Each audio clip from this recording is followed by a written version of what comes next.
Coneixement. Fem la prova. Agafem una novel·la romàntica del segle XIX, Orgull i prejudici, de Jane Austen, que per cert és la número 1 de descàrregues. Bé, agafem aquesta novel·la, l'hem llegit o no, la repassem, ens trobem el rol de la dona, la societat victoriana, les aspiracions, la manera de viure.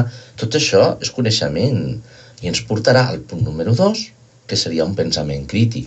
Sabem això i fem una reflexió, comparem les dues etapes. És a dir, la lectura ja ens porta coneixement i pensament crític. Evidentment, tota lectura ens enriquirà la parla. El punt número 3, és a dir, aprendrem, en el pitjor dels casos, una paraula, dos paraules, 3 paraules. Tot llibre ens porta a enriquir la parla amb noves paraules. I, sí o sí, el fet de llegir 5 minuts, 10 minuts, cada dia, ens deixa una reducció de l'estrès, perquè es produeix plaer. I això són les raons per llegir. Raons per no deixar de llegir mai.